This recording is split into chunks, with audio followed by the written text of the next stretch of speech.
நல்ல தகப்பனே, சர்வ வல்லமையுள்ள ஆண்டவரே, இந்த நாளுக்காக உமக்கு நன்றி. நாங்கள் கூடி வந்து உம்மை ஆராதிக்க, மகிமைப்படுத்த, ஆண்டவருடைய உம்முடைய சமூகத்திலே உட்கார தேவன் தந்த தருணத்துக்காய் நன்றி. இப்பொழுதும் தேவனாகிய கர்த்தர் எங்களோடு கூட பேசுவீராக, இடைபடுவீராக, உடைய வார்த்தைகளை அனுப்புவீராக. கிருபையுள்ள கர்த்தர் எங்களை தாழ்த்துகிறோம். எங்கள் ஆண்டவர் இயேசு கிறிஸ்துவின் நாமத்தில் பிதாவே. அல்லேலூயா. ரோமர்கள் நிருபம் 11ஆம் அதிகாரம் 8வது வசனத்துல, கனநித்திரையின் ஆவியையும் காணாதிருக்கிற கண்களையும் கேளாதிருக்கிற காதுகளையும் தேவன் அவர்களுக்கு கொடுத்தார் என்று எழுதியிருக்கிறபடி ஆயிற்று. யாரை பத்தி இந்த இடத்துல சொல்லப்பட்டிருக்கிறது அப்படின்னு கேட்டீங்கன்னா, இஸ்ரவேல் ஜனங்களை குறித்து ஆண்டவர் சொல்லுகிறார். தேவ ஜனங்களை குறித்து சொல்லும் போது காணாதிருக்கிற கண்களையும் கேளாதிருக்கிற காதுகளையும் கர்த்தர் கொடுத்தார். கேளாதிருக்கிற காதுகள், ஆண்டவர் எந்த காதுகளை குறித்து பேசுகிறார் என்று சொல்லி நாம் பார்க்க வேண்டும். இப்ப ஆண்டவர் மனுஷனை படைக்கும் போது காது இல்லாமல் யாரையும் படைக்கிறது இல்ல. ஒரு சிலருக்கு அது குறைபாடாக இருக்கிறது. நாம் மாற்றுத்திறனாளி என்று சொல்லுகிறோம். அவர்களுக்கு மனுஷர்கள் பேசுவது என்ன செய்யவில்லை, கேட்கவில்லை. கேட்காதனால நம்ம அவங்களை என்ன சொல்றோம், காது கேளாதவர்கள் அப்படின்னு நம்ம சொல்றோம்.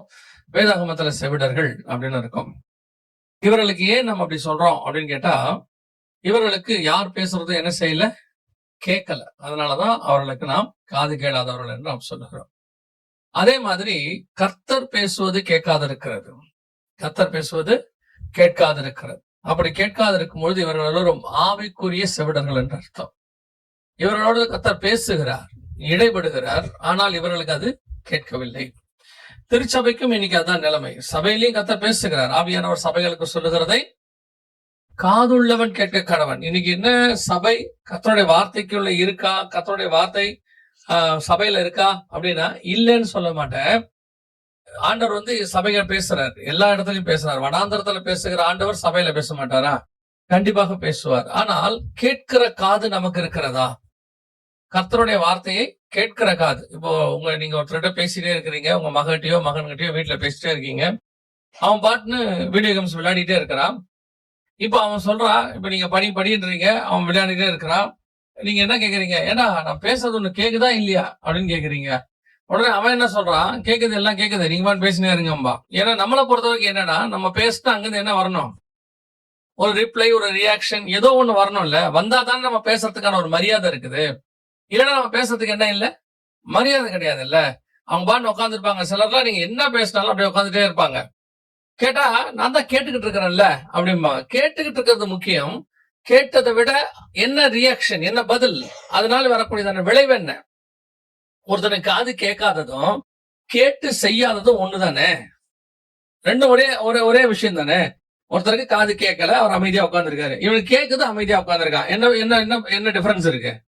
ஒரு டிஃபரன்ஸும் இல்லைல்ல. ஆனா இவன் மட்டும் நம்ம என்ன சொல்லுவானா, கேட்டுக்கிட்டு தான் இருக்கிறேன், நான் கேட்காமையா இருக்கிறேன் அப்படின்பா.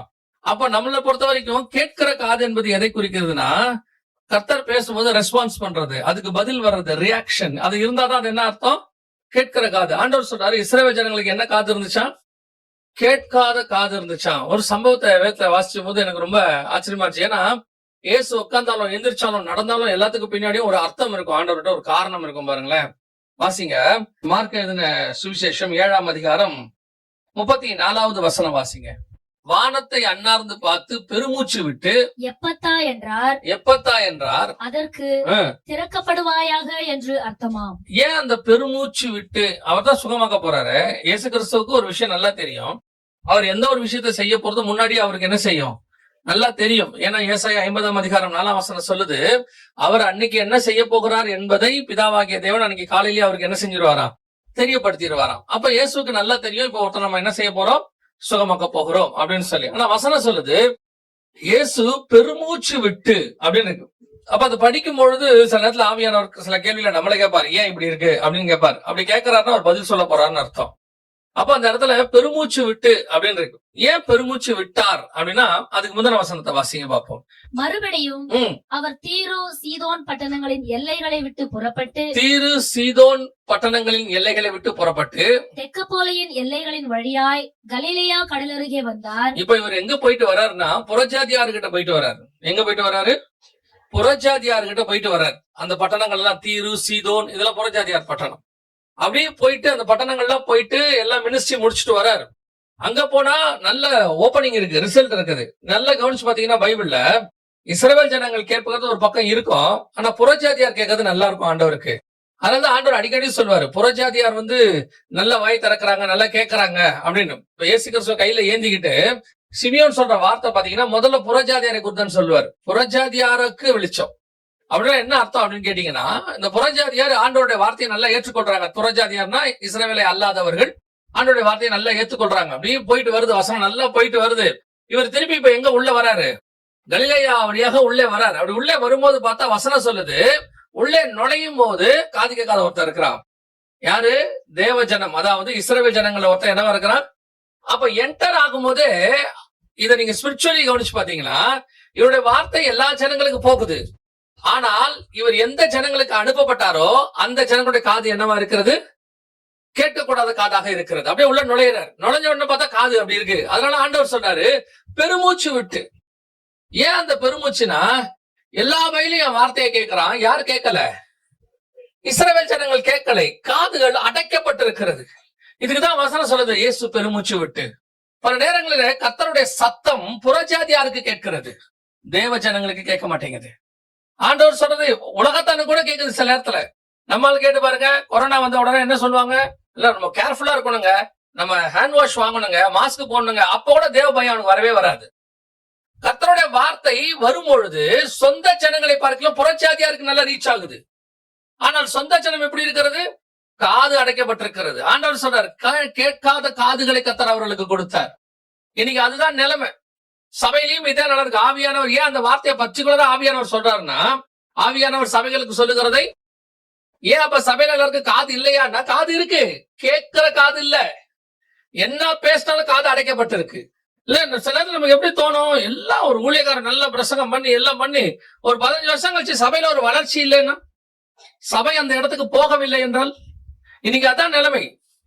அது காரணம் என்னன்னா, கேட்கக்கூடாத காதுகள் இங்க வந்துருச்சு. ஆண்டவர் சொன்னாலும், ஏன்னா ஒரு காலகட்டத்துக்கு பிறகு என்ன ஆகும்னு கேட்டீங்கன்னா, நமக்கு வந்து அது ரொட்டீன் ஆயிடும் பாருங்க. இதுதான் இன்னைக்கு சபையினுடைய நிலைமை. சபையில உட்கார்ந்து இருக்கிறோம், கேட்கிறோம், கேட்கிற காது இருக்கிறதா? கர்த்தருடைய வார்த்தை கடந்து வர அளவுக்கு காது நம்ம திறந்து கொடுத்திருக்கிறோமா? அதுக்கு என்ன காரணம்னா, நமக்கு அப்படியே ரொட்டீன் ஆயிடுச்சு, பழகிருச்சு. அப்படியே உட்கார்ந்து சிலருக்கு அந்த வசனம் உள்ளே போக மாட்டேங்குது. வசனம் போகாவிட்டால் அது ஆவிக்குரிய செவித்திறன், ஆவிக்குரியதான அந்த காது அடைக்கப்பட்டுருச்சு. அதான் இன்னைக்கு ஆண்டவர் சொல்றாரு, அவர்கள் அடைக்கப்பட்ட காதுகளை கர்த்தர் அவருக்கு கட்டளையிட்டு இருக்கிறார். இதுக்கு என்ன காரணமா இருக்கும் நீங்க நினைக்கிறீங்க? அதுக்கு என்ன காரணம் அப்படின்னா, அதே ஜனங்கள் ஏன் இஸ்ரவேல் ஜனங்கள் அப்படி இருந்தாங்க அப்படின்னு சொன்னா, வாசிங்க யாத்திராகமத்தின் புஸ்தகம் 20ஆம் அதிகாரம் 19வது வசனம் வாசிங்க. மோசேயை நோக்கி, நீர் எங்களோட பேசும், நாங்கள் கேட்போம், தேவன் எங்களோட பேசாதிருப்பாராக சொல்லிட்டான் பாருங்க. அவனே வாய் திறந்து என்ன சொல்லிட்டான்? தேவன் எங்களோடு கூட. இப்பதான் ஃபர்ஸ்ட் ஆண்டவர் பேசுறாரு. எப்ப பேசத்தை நிறுத்தினார்னா, நீங்க நல்லா கவனிச்சு பாத்தீங்கன்னா, நம்ம ஆண்டவர் வந்து நம்ம கூட பேசதான் விரும்புறாரு. நம்ம கூட பேசதான் விரும்புவார். முதல்ல ஆண்டவர் வந்து ஆதாம் கிட்ட பேச விரும்பினார். பேச விரும்பிட்டு வராரு தோட்டத்துக்குள்ள. அவர் சத்தத்தை கேட்ட உடனே அவன் ஓடி என்ன பண்ணிட்டானா? ஓடி ஒளிந்துட்டானா. அவர் சொன்னார், தேவரீர் தோட்டத்தில் உலாவுகிற சத்தத்தை கேட்டு பயந்து விருட்சங்களுக்குள்ளே நான் ஒளிந்து கொண்டேன். என்னப்பா காரணம்? அந்த சத்தம் எனக்கு எப்படி இருக்குது? பயமா இருக்குது. இந்த சத்தம் கேட்கறதுக்கு எனக்கு எப்படி இருக்கு? ரொம்ப பயமா இருக்கு. அதனால எனக்கு அந்த சத்தம் வேண்டாம். இப்ப இதே சம்பவம் தான் கிட்டத்தட்ட ஒரு 2000 வருஷம் கழிச்சு நடக்குது. இப்ப மோசே வழியாக கர்த்தர் பேசுறாரு. அந்த காட்சி பயங்கர ஜெய்ஜாண்டிக்கா இருக்கு.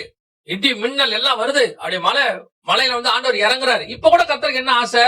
ஜனங்களோட கூட நான் பேசணும். நம்ம ஆண்டவர் பாருங்க, தோட்டத்துல உலாவ வந்து அவனை தேடுறாரு. ஆதாமே நீ எங்கே இருக்கிறாய்? ஏன்னா அவர் பகலில் குளிர்ச்சி, அந்த வார்த்தையெல்லாம் ஒவ்வொன்றுக்கு பின்னாடி ஒரு அர்த்தம் இருக்கு. பகலில் குளிர்ச்சியான வேளையில் உலாவும்படி அப்படின்னா என்ன அர்த்தம் அப்படின்னா, தேவனுக்கு உலாவுறது ரொம்ப இஷ்டம். ஆதாம் கிட்ட பகலில் உலாவும்படி வந்தார். அந்த எண்ணம் வந்து அவருக்கு ஈடேறல. காரணம்னா ஃபர்ஸ்ட் அப்செட் ஆயிட்டார் ஆண்டவர். ஆதாமே நீ எங்கே இருக்கிறாய்? அதோடு போய் ஒளிஞ்சவன் தான். திருப்பி 2000 வருஷம் கழிச்சு மோசையை வச்சு கர்த்தர் பேசுறாரு. இப்போ ஜனங்களோட நான் பேசுறேன். ஏன்னா 2000 வருஷம் ஸ்டாப் ஆயிடுச்சு. யாரோ ஒருத்தர் 2 பேர் தான் பேசுறாரு. அதுக்கப்புறம் ஏனோக்கு, அதுக்கப்புறம் வந்துட்டு நோவா, ஆபிரகாம் இப்படி பேசிட்டு இருக்காரு. இப்ப ஜனங்களோட மொத்தமா பேசணும் ஆண்டவருக்கு ஆசை. இப்ப வந்து இறங்குறாரு மலை மேல, ஜெய்ஜாண்டிக்கா இறங்கின உடனே அந்த காட்சியை பார்த்தவனே அவன் சொல்லிட்டான், நீ என்கிட்ட என்ன செய்யாதீங்க, பேச வேண்டாம். எவ்வளவு துக்கம் இருந்திருக்கும் பாருங்க ஆண்டவருக்கு. எவ்வளவு பெரிய துக்கம் இருக்கு பாருங்க. ஆண்டவர் என்னோடு கூட பேச வேண்டாம், மோசே பேசட்டும். அவ்வளவுதான். ஆண்டவர் சொல்லுவார் மோசே கிட்ட, நீ என்ன செய்ய, நான் உங்கள் நடுவுல வாசம் பண்ணும்படி எனக்கு என்ன பண்ணு, ஒரு கூடாரத்தை போடு. எவ்வளவு ஆசை பாருங்க அவருக்கு, நான் உங்க நடுவுல வாசம் பண்ணணும், உங்களோட கூட பேசணும். ஒரு சாதாரணமா ஒரு மனுஷனுக்கு ஒரு சராசரி ஆசை இருக்குல்ல, அது எங்க இருந்து வந்துச்சுன்னா தேவன்கிட்ட இருந்து வந்துச்சு. நம்மள மாதிரி அவர் ஆசைப்படல, அவருடைய ஆசை தான் நம்ம கிட்ட இருக்குது. அவருக்கு நம்ம கூட வாழணும், நம்ம கூட பேசணும், நம்ம கூட இருந்து உலாவணும், எல்லாம் ஆண்டவருக்கு ஆசை இருக்குது. 7 விதமா கர்த்தர் ஆசைப்படுவார். நம்ம கூட பைபிள்ல பாத்தீங்கன்னா உலாவுதல் இருக்கும், பேசுதல் இருக்கும், தங்குதல் இருக்கும், இந்த மாதிரி ஒரு 7 இருக்கும். இது எல்லாத்தையும் மனுஷன் கொஞ்சம் கொஞ்சமா ஆண்டவரை விரட்டிட்டான். அப்படியே கொஞ்சம் கொஞ்சமா விரட்டியாச்சு. அதுல ஒண்ணுதான் கர்த்தரை பேச வேணாம்னு சொன்னது. அன்னையோட கர்த்தர் பேசுறதை நிறுத்திட்டார், அப்படியே ஸ்டாப் ஆயிடுச்சு. இப்ப யோசிச்சு பாருங்க, கர்த்தர் பேச வேண்டாம்னு சொல்லியாச்சுன்னா ஆட்டோமேட்டிக்கா அவன் யாருடைய வார்த்தைக்கு தான் செவிசாய்க்க போறான்? மோசேயின் வார்த்தைக்கு தான் செவிசாய்க்க போறான். எது சொன்னாலும் மோசே சொன்னா அவன் என்ன பண்ணுவான்? நம்ப போறான். மோசே சொன்னா செய்வான். இப்ப கர்த்தருக்கு வேற வழியே இல்ல. யார் தான் மீடியேட்டர்? இப்ப மோசே தான் மீடியேட்டர். இந்த பழக்கம் இன்னைக்கும் சபைக்குள் இருக்கிறது. இன்னைக்கு இந்த சபை பழக்கம் யாருக்கு இருக்கு? சபைக்குள்ள இருக்கு. சபை இருக்குதே, இது ஆவியானவர் பேசுகிற இடம். இப்போ ஊழியக்காரர் வழியாக, சபையின் தூதன் வழியாக பைபிள் சொல்லுது. எபேசு சபையின் தூதனுக்கு நீ எழுத வேண்டியது என்னவெனில், ஆவியானவர் சபைகளுக்கு சொல்லுகிறதை காதுள்ளவன். அப்ப அந்த தூதன் வழியாக, ஊழியக்காரர் வழியாக ஆண்டவர் என்ன பண்ணுவாரு? பேசுவாரு. அப்படி பேசும்போது கர்த்தருடைய சத்தம் நமக்கு வரும்பொழுது நம்ம என்ன பண்ணிடுறோம்னு கேட்டீங்கன்னா, பல நேரத்துல கர்த்தர் பேச வேண்டாம்னு சொல்லிடுறோம். நீங்க நினைப்பீங்க, கர்த்தர் பேச வேண்டாம் நான் எப்பங்க சொன்னேன், நான் அந்த மாதிரி சொல்லவே இல்லையே அப்படின்னா, இந்த ஜனங்கள் நேரடியா சொன்னாங்க கர்த்தர் பேச வேண்டாம், மோசே பேசட்டோன்னு. நீங்க கர்த்தர் பேச வேண்டாம்னு சொல்லல, ஆனா நீங்க ஒரு ஆளை பிடிச்சு வச்சிருப்பீங்க. அதுக்கு நீங்க என்ன பண்ணிருப்பீங்க? ஒரு ஆளை பிடிச்சிருப்பீங்க. நீங்க என்ன பண்ணுவீங்கன்னா, அவர் சொன்னா சரி, அந்த தீர்க்கதரிசி சொன்னா சரி, இவர் நமக்கு ஜெபம் பண்ணி சொன்னார்னா சரி, அப்படி நீங்க ஒரு மீடியேட்டரை பிக்ஸ் பண்றீங்கல்ல, அதுதான் கர்த்தருக்கு பிடிக்காத ஒரு விஷயம். கர்த்தர் என்ன செய்ய விரும்புறாருன்னா, உங்களோடு கூட தான் பேச விரும்புகிறார். ஒவ்வொரு விஷயத்திலும் கர்த்தர் உங்களோட கூட பேச விரும்புகிறார். இப்ப நீங்க கேட்பீங்க, கர்த்தர் என் கூட தான் பேசுவாரான்? கண்டிப்பாக கர்த்தர் உங்களோட கூட பேசுவார். உலகத்திலேயே பேசுகிற தேவன் ஒருத்தர் இருக்கிறார்னா, அது மனுஷன் கூட பேசுற தேவன் நம்முடைய தேவன் மட்டும்தான். அதான் அழகா சாரவண பாட்டு பாடுவாங்க, பேசாத கல்லோ மரமோ அல்ல நம்முடைய ஆண்டவர். யாரு? பேசுகிற தேவன். அப்ப ஆண்டவர் உங்ககிட்ட பேச சபையில வரும்போது உங்கள் காதுகள் செவி கொடுத்தால்தான் கர்த்தருடைய சத்தம் வரும். நீங்க ஆட்டோமேட்டிக்கா என்ன வாக்கிறீங்கன்னு கேட்டீங்கன்னா, எப்படியாவது ஏதாவது ஒரு மீடியேட்டர் உள்ள கொண்டாந்துறீங்க. ஒரு ஊழியத்தையோ ஊழியக்காரனையோ அதை உள்ள கொண்டு வந்தா அவர் சொல்லட்டும், அவர் பார்க்கட்டும். நான் இப்போ சொல்றேன், ஒரு ஊழியக்காரங்கிட்ட கன்ஃபர்மேஷனுக்கு போறது தப்பு கிடையாது. கன்ஃபர்மேஷனுக்கு போறது தப்பு இல்ல. இப்ப உதாரணமா ஆண்டவர் யோசுவா பார்த்து சொல்றாரு, பலம் கொண்டு திடமனதாய் இரு, பயப்படாதே, நான் மோசே கூட இருக்கிறது போல உன்னோடு கூட இருக்கிறேன். சொல்ல ஆனா யோசுவாக்கு என்ன இருக்குது? ஒரு பயம் இருக்குது. எப்படி என்ன நடக்குமோ, ஏது நடக்குமோன்னு. கடைசியா என்ன பண்ணுவார்? அதே 1ஆம் அதிகாரத்துல ஜனங்களை வச்சு கர்த்தர் பேசுவார். ஜனங்க சொல்லுவாங்க யோசுவா பார்த்து, பயப்படாத, நீர் மட்டும் பலம் கொண்டு திடமனதா இரு. அப்ப இது ஒரு கன்ஃபர்மேஷன். கர்த்தர் இவங்கிட்ட சொன்னதையும் ஜனங்க இவங்கிட்ட சொல்லும் போது இவனுக்கு என்ன வருது? ஒரு கன்ஃபர்மேஷன். ஆமா, கர்த்தர் சொல்லிருக்கிறாரு. ஏன்னா இது ரெண்டும் ஒரே வார்த்தையா இருக்கு. இப்ப பாருங்க, ரெபேக்கால பெண்ணு பார்க்க போறாங்க. போய் ரெபேக்கால பார்க்க போறாங்க. ரெபேக்கால பார்த்து கூட்டிட்டு வருவாங்க. சரி, இந்த ரெபேக்கால் தான் ஈசாக்கு என்பதை ஆபிரகாம் எப்படி கன்ஃபார்ம் பண்ணுவாரு? நான் கேட்கறது உங்களுக்கு புரியுதா? இப்போ அந்த ஊழியக்காரர் போறாரு, ஊழியக்காரர் கன்ஃபார்ம் பண்றாரு. என்ன கன்ஃபார்ம் பண்றாருன்னா, நான் போவேன், எனக்கு என்ன செய்யணும்? அந்த இடத்துல எனக்கு அந்த பெண்ணை நீங்க காட்டுங்க. அதுக்கு இவர் ஒரு கிரைட்டீரியா வைக்கிறாரு. என்னன்னா, துறவுல இறங்கணும், தண்ணி ஊத்தணும், எனக்கும் ஊத்தணும், ஒட்டகத்துக்கும் ஊத்தணும். இப்ப இவருக்கு கன்ஃபர்மேஷன் இருக்கு. யாருக்கு? இந்த ஊழியக்காரர் கன்ஃபர்மேஷன் இருக்கு, இது கர்த்தர் சொன்ன பிள்ளைதான். இப்ப போய் ஆபிரகாம் கிட்ட கூட்டு போய் நிறுத்தணும். ஆபிரகாம் கேட்பாரு போன உடனே, ஏப்பா இது நான் சொன்ன மாதிரி தேவசத்தோட கொண்டாந்தேன். ஆமா, நான் தேவசத்தை கொண்டாந்தேன். எப்படி சொல்றேன்? நான் தண்ணி ஊத்தணும்னு நான் அந்த அம்மா தண்ணி ஊத்துச்சு, எனக்கு கன்ஃபார்ம் ஆயிடுச்சு அப்படின்னு உடனே ஆபிரகாம் நினைப்பாரு, ஏன்பா தண்ணி ஊத்தனா அது உனக்கு அடையாளம், ஓகே, எனக்கெல்லாம் கர்த்தர் பேசுவார்பா, கர்த்தரே சொல்வார்பா, அந்த மாதிரி ஏதாவது கன்ஃபர்மேஷன் இருக்கா அப்படின்னு உடனே ஒரு கன்ஃபர்மேஷன் அந்த இடத்துல இருக்கும். அழகா இருக்கும். என்னன்னா, ஆபிரகாம் பார்த்து கர்த்தர் ஒரு வார்த்தை சொல்லுவாரு. ஆதியாகமத்தின் புஸ்தகம் 22:17 வாசிங்க. அந்த வசனம் என்ன சொல்லுது பாருங்க, உன் சந்ததியார் உங்கள் பகைஞருடைய வாசல்களை சுதந்திரத்துக் கொள்வார்கள் என்று ஆசீர்வதித்தான். இல்லையா? இப்போ ஆதியாகமத்தின் புஸ்தகம் 24:60 வாசிங்க. ரெபெக்காளை வாழ்த்தி, எங்கள் சகோதரியே, நீ கோடா கோடியாய் பெருகுவாயாக, உன் சந்ததியார் தங்கள் பகைஞருடைய வாசல்களை சுதந்திரித்துக் கொள்வார்களாக என்று ஆசீர்வதித்தார். இப்போ இந்த வார்த்தை 22:17 ஆபிரகாமுக்கு சொன்னது யாரு? கர்த்தர். இங்க 24ல ரெபெக்காளை வாழ்த்தினது யாரு? லாபான்.